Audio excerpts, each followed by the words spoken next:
Alô galera, Vasco Análise, aqui Marcelo falando. Se inscreva aqui na plataforma YouTube, dê um like aí se gostarem do conteúdo, comentem, divirjam, interajam, que eu prontamente respondo as perguntas, né? Bom, vários assuntos hoje, domingo, faltam 3 dias para Vasco e Fortaleza, em São Januário, casa cheia. Soltei até um vídeo, né? Ruas de Fogo, que faremos na rua principal lá, que vai dar no nosso estádio, na nossa casa, praticamente de onde sai lá no galpão da Força Jovem. Bom, muitos assuntos mesmo hoje, então vamos começar aqui, sem mais perda de tempo, falar deles, né? Saiu nas mídias aí, né? Que o Vasco começou a pagar todo mundo, blá blá blá, pagou aqui, pagou ali, não sei o que e tal. Só que não é uma informação oficial. Nada do Vasco é oficial. Como eu sempre venho falando, né? O Vasco não tem um canal com um torcedor. E o que a mídia solta pra gente, muitas vezes é truncado e é incorreto. Mas, de qualquer maneira, o ponto X da questão é se for verdadeira essa mensagem, se for verdadeira totalmente essa informação, essa notícia, que o Vasco vem pagando o que deve, né, com relação aos jogadores contratados, por empréstimo ou por compra, né? De qualquer maneira, parece-me que bate na mesma tecla. Jair, eram 3 parcelas, paga só uma, faltam 2, que vence em janeiro e abril do ano que vem. Está em cima agora a primeira, em janeiro. E o que eu venho falando? O aporte do Vasco está designado para setembro de 2024. Então, como faremos para pagar a segunda parcela e a terceira do Jair, que vence agora em janeiro e abril de 2024, né? Juntamente com salários, direitos de imagem, despesas 1000 do CT de São Januário, fornecedores, blá blá blá, blé blé blé. É o que eu falo do CEO que entrou no lugar do flamenguista, do CEO flamenguista, que nada fala. O flamenguista falava mais do que ele, né? Isso é uma loucura, até a falta de respeito com o torcedor que banca o Vasco. Não é só você falar que eu sou vascaíno desde criança, não sei o quê, como todos falam, nasci vascaíno, blá blá blá, blá blá blá. Mas tem que agir como vascaíno, né? Explicar ao torcedor do Vasco o que está acontecendo. Sobretudo, isso a gente não tem. Não vou fazer uma pauta chata com os assuntos colados, né? Não, vou lá e cá para não ficar muito chata essa live, mas tem que falar de coisas ruins esse vídeo, mas temos que falar de coisas ruins também, né? Então falamos da primeira coisa ruim, que é essa questão aí, de incertezas como a Transferban, e agora vamos falar de campo e bola, um pouco. Depois eu volto para outras coisas específicas. Bom, temos aí na agulha a volta de Gabriel Dias, o lateral direito, que eu mesmo acho até que ele é um bom marcador, mas sempre se machuca, volta, tem um estiramento, tem uma dor aqui, uma dor ali, aí fica um tempo de molho. Então não sei se Gabriel Dias realmente vai ser, não foi até agora, se vai ser algum dia um bom reforço ao Vasco. Bambu, a gente tem que pensar em mantê-lo, né? Tá voltando aí de lesão, temos que pensar em mantê-lo para o ano que vem como reserva na zaga, sem mais jogar improvisado, até que tenhamos zagueiros melhores, tanto como titulares quanto reservas, né? Rossi tem que ficar, é a cara do Vasco, é o nosso atacante pela direita, né? Mas você cansa de dizer que gosta mais do Peck pela direita. Gosto mais do Peck pela direita, mas gosto mais do Rossi pela direita. Então o Peck poderia jogar pela esquerda, não obstante eu gostar mais do Peck pela direita, ou então ficar no banco para supostamente entrar no lugar do Rossi. E que a gente tem que parar de colocar Sebastião para jogar nas pontas, que eu falo aqui, ele é centroavante fixo, e sem jogar nessa posição, sem substituir o Verratti, joga mal, e o vascaíno fala mal dele, querendo que ele saia. acho que não é uma boa coisa o Sebastião sair.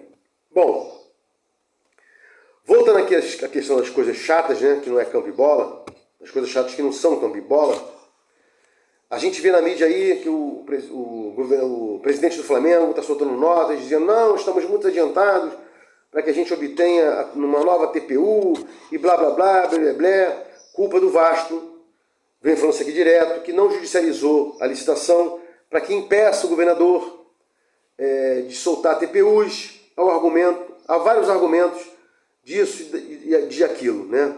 E parar de levar o menino Gui nos braços do governador para querer esmola para jogar no Maracanã alguns jogos, né? Até queimando o garoto, usando-o politicamente. Já soltei vídeos também aqui sobre isso, repudiando essa situação de usar o garoto, menino Gui, como cartada política. Bom, outro assunto chato é o seguinte, novos candidatos aí a participarem da licitação que supostamente vai ser aberta a qualquer momento na cabeça do Osório. Eu acho que tão cedo não vai ser aberta, por N motivos que também já expliquei em outros vídeos, notadamente empurrar com a barriga para que as TPUs sejam dadas reiteradamente a Flamengo e Fluminense.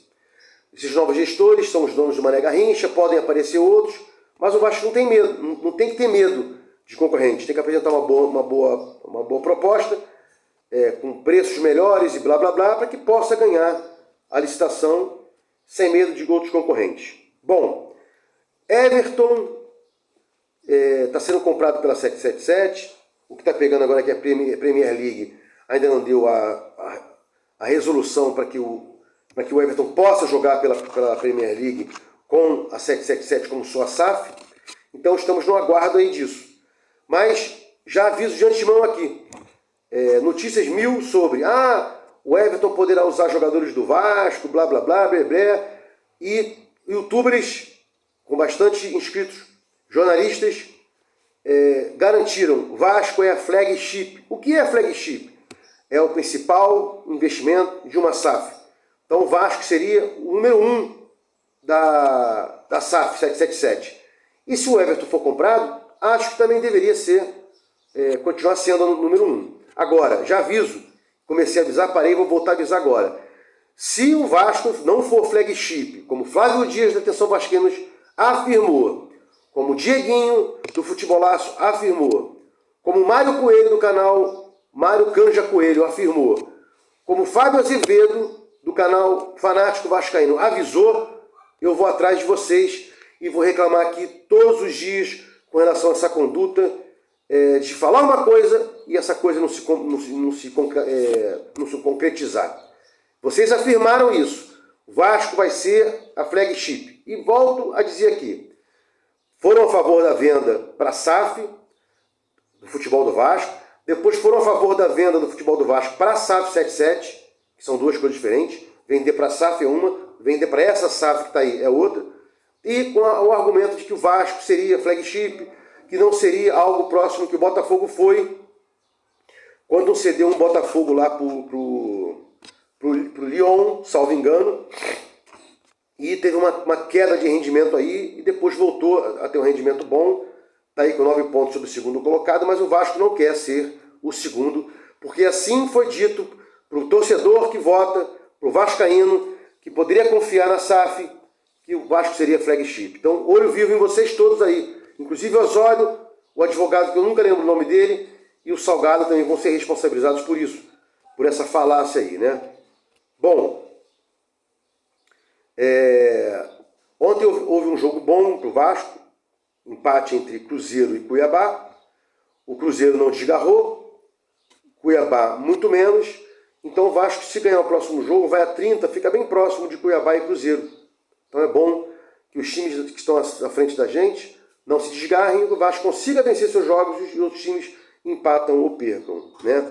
Sempre reclamando que a 777 que ia nos tirar disso para não dar títulos, nos dar glórias, nos manteve na segunda divisão até a 26ª rodada do Campeonato Brasileiro, da primeira divisão, e tende a continuar na próxima também, se os resultados não acontecerem a favor do Vasco, e o engodo está aí provado, né?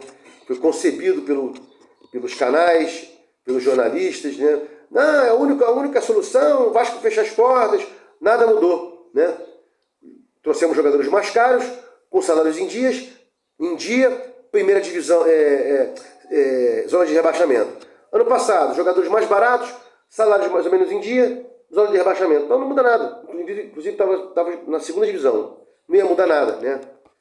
Não ia mudar absolutamente nada. Bom, soltei um vídeo aí outro dia dizendo o seguinte: o Tadieres foi procurado pelo Vasco para que o Vasco conseguisse pegar um jogador, se não me engano, branco, para que fosse o reserva do Verratti. Bom, por que isso? Eu falei assim, meio estranho isso, Verratti, o reserva dele é o Sebastian. Bom, então pensei, o Vasco não vai renovar com o Sebastian e está tentando uma reserva para o Verratti. Ok, mesmo sabendo que o Sebastian vem jogando na posição errada, porque ele é centroavante fixo, e quando o Verratti não sai, ele nunca entra com a saída do Verratti, ele sempre entra com o Verratti jogando, então fica difícil ele jogar na função dele, né? Mas agora a gente vê aí um comentário, uma notícia, dizendo que o Belgrano estaria interessado na aquisição do Verratti. Então a história começa a bater aí, né? O Vasco está noticiando que o Belgrano está afim do Verratti, adquiriu o Verratti, já com 35 anos feitos hoje, e fomos ao mercado, notadamente ao Tadieres, tentar um reserva para o Verratti. Olho vivo nessa situação aí, porque está esquisito. Não podemos abrir mão de Verratti, de Payet, de Paulinho, de Prachedes. Inclusive o Paulinho está sendo cogitado para que o Vasco compre ele aí, o seu passe, por 23 milhões. Ok? E para fechar aqui o nosso vídeo, uma notícia boa, né? Ou seja, o De Luca, muito bem recomendado pelo Bahia, inclusive o Mano Menezes, quando estava no Bahia, quis mantê-lo lá, depois o Mano Menezes foi mandado embora, hoje está no Corinthians, mas o Mano Menezes quis esse jogador no Bahia, o De Luca, que é o primeiro volantão, de boa marcação, agressivo, mas tem uma boa saída de bola. Pelo menos tinha na segunda divisão. Vão ver na primeira divisão que o nível é outro, a dificuldade é muito maior, então a gente tende a aguardar um pouco mais para analisar esse jogador, né? Quem vem e quem não vem. E mais, friso, rapidamente, temos que manter Léo Jardim e Ivan, temos que manter o Piton, o Medel, o Léo e o Maicon, Capasso também, Bambu, Zé Gabriel, De Luca, Cocão. Inclusive o Zé Gabriel hoje, que é o titular da primeira volância, ele pode ser substituído pelo próprio De Luca, que eu acabei de falar, e pelo Cocão. Esses aí fazem a função de primeiro volante, marcadores, e deixa para a gente ter aí os segundos volantes, que fazem a função de segundo volante, Prachedes e Paulinho, que eu sempre friso aqui, né? Não é jogador não é um jogador que faz uma função. Ou melhor, não é a função, não é onde o jogador joga que vai fazer com que ele caia bem no Vasco. É a função que ele pode dar para o Vasco.